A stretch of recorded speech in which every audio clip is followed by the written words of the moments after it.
Ukraine যুদ্ধ যত দীর্ঘ হচ্ছে ততই ঘনিষ্ঠ হচ্ছে রাশিয়া ও উত্তর কোরিয়ার সামরিক সম্পর্ক। পশ্চিমা নিষেধাজ্ঞা ও আন্তর্জাতিক চাপ উপেক্ষা করে পিয়ংইয়ং মস্কোকে ব্যালিস্টিক ক্ষেপণাস্ত্র, গোলাবারুদ ও সেনা সহায়তা দিচ্ছে বলে অভিযোগ রয়েছে। বিনিময়ে উত্তর কোরিয়া পাচ্ছে অর্থ, সামরিক প্রযুক্তি এবং আধুনিক যুদ্ধের বাস্তব অভিজ্ঞতা। পশ্চিমা বিশেষজ্ঞদের মতে এই সহযোগিতা ভবিষ্যতে উত্তর পূর্ব এশিয়ার নিরাপত্তা পরিস্থিতিতেও দীর্ঘমেয়াদী প্রভাব ফেলতে পারে। প্রতিবেদন অনুযায়ী রাশিয়াকে KN-23 এবং KN-24 ধরনের কৌশলগত ব্যালিস্টিক ক্ষেপণাস্ত্র এবং মোবাইল লঞ্চার সরবরাহ করছে উত্তর কোরিয়া। এসব অস্ত্র ইউক্রেন যুদ্ধে রাশিয়ার ক্ষয় হয়ে যাওয়া ক্ষেপণাস্ত্রের মজুদ পূরণে সহায়তা করছে। ইউক্রেনের গোয়েন্দা সংস্থার দাবি, এসব অস্ত্র দেওয়ার পাশাপাশি রাশিয়ায় এবার আরও বড় পরিসরে সেনা পাঠানোর প্রস্তুতিও নিচ্ছে উত্তর কোরিয়া।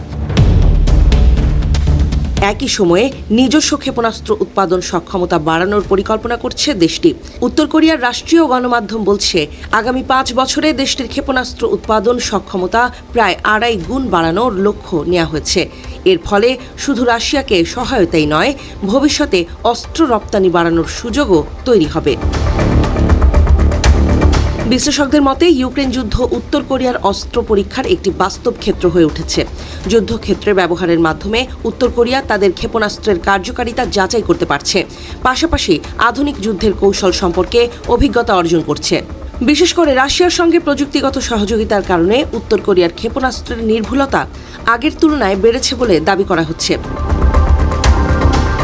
রাশিয়ার জন্য উত্তর কোরিয়ার সহায়তা গুরুত্বপূর্ণ হয়ে উঠেছে।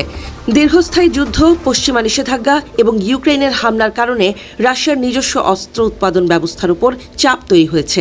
ফলে মস্কোকে যুদ্ধের গতি ধরে রাখতে বিকল্প উৎস থেকে অস্ত্র সংগ্রহ করতে হচ্ছে। অন্যদিকে এই সহযোগিতা থেকে উত্তর কোরিয়াও বড় ধরনের সুবিধা পাচ্ছে বলে মনে করছেন বিশেষজ্ঞরা। অস্ত্র সরবরাহ ও সেনা পাঠানোর মাধ্যমে পিয়ংইয়ং বিপুল অর্থ আয় করছে। পাশাপাশি রাশিয়ার কাছ থেকে উন্নত সামরিক প্রযুক্তি পাওয়ার সুযোগ তৈরি হয়েছে। উত্তর কোরিয়ার নতুন সামরিক প্রকল্প, যুদ্ধজাহাজ উন্নয়ন এবং পারমাণবিক সাবমেরিন কর্মসূচিতে রুশ প্রযুক্তিগত সহায়তা পাওয়ার সম্ভাবনার কথা আলোচনায় এসেছে।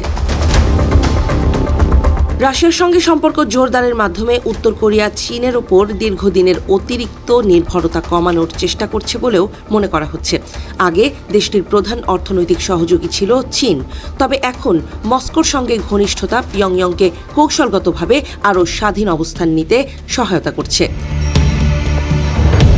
পশ্চিমা বিশ্লেষকদের আশঙ্কা, রাশিয়া উত্তর কোরিয়ার এই সামরিক সহযোগিতা আরও গভীর হলে এটি শুধু ইউক্রেন যুদ্ধের সীমাবদ্ধ থাকবে না।